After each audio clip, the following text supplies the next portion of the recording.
She stood in the sand, breathing through a mask of grit and humiliation.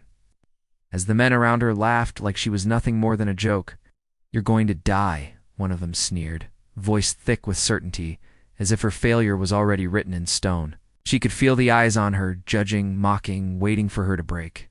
The sun beat down, relentless. And the truth was, she almost believed them. Before I tell you what happened next, tell me in the comments where you're rewatching from. I love knowing who's listening. Her name was Maya Reyes. She had joined the SEAL program with a single stubborn belief. She didn't want to be underestimated anymore.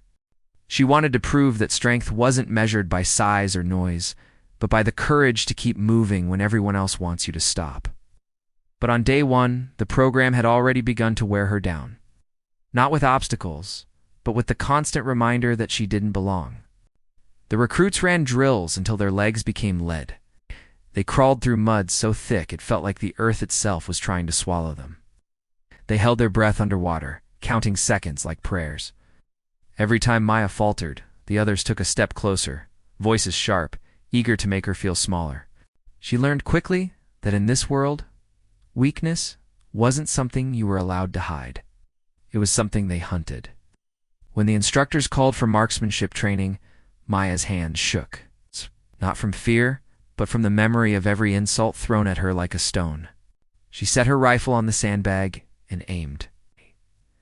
The wind moved, the air thick with salt and dust, and she could hear her heart in her ears. She wondered if this was the moment she would finally prove them right. Then she pulled the trigger. The first shot rang out, clean and precise, and it hit the target dead center. The sound seemed to surprise everyone, even Maya. A hush fell over the range, like the world had paused to reassess what it thought it knew. She thought she'd finally earned a moment of peace. She was wrong. One of the men scoffed. "Beginner's luck," he muttered. The others laughed again, louder this time, as if they needed to drown out the possibility that she might be good.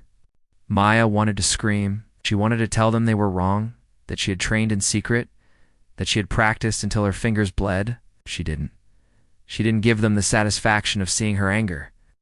Instead, she did what she always did. She kept going. She let her silence become her strength. Weeks passed. The bullying didn't stop. It evolved. It became more personal. They pushed her harder, hoping she would crack. They tested her limits. They made her feel like she was on the edge of a cliff, and every moment was a question of whether she would fall. Then came the day of the obstacle course, the one that separated those who would survive from those who would be left behind. Maya's body screamed. Her muscles burned. The sand clung to her skin, a rough reminder of how far she had to go. She watched the others move with practiced ease, their bodies a language she hadn't learned yet.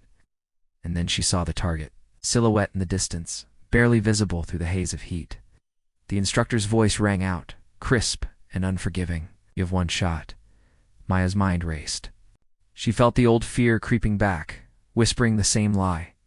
"You don't belong. You're going to die." She closed her eyes for a second, breathed in the hot air, and opened them again. The world looked different now, not smaller, not less, just quieter. The laughter faded.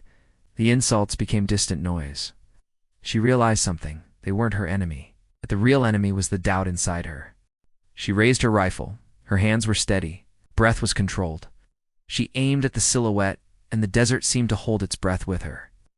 The shot hit the target with a thud that echoed across the range. The instructors stared, then exchanged looks. The recruits went silent, their smugness replaced by a quiet shock.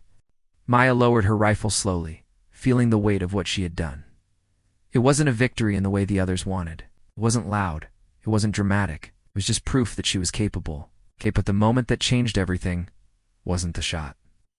It was the way the instructors looked at her afterward. Not with skepticism, but with respect.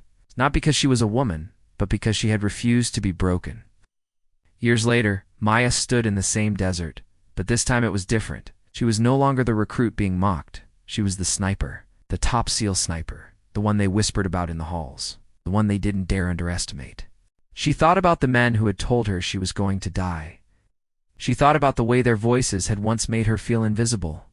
Now, she was the one who made them silent. because she learned the most powerful truth of all: strength isn't given. It's earned in the moments when nobody believes you can. And in the quiet aftermath of every battle, Maya realized the only person she needed to prove wrong was the one she had once been. If this story moved you, comment below where you're watching from. I read every one. And if you believe courage can come from anyone, subscribe to Whispered Words for more powerful mission stories that stay with you. Because the world can try to bury you, but courage always finds a way to rise.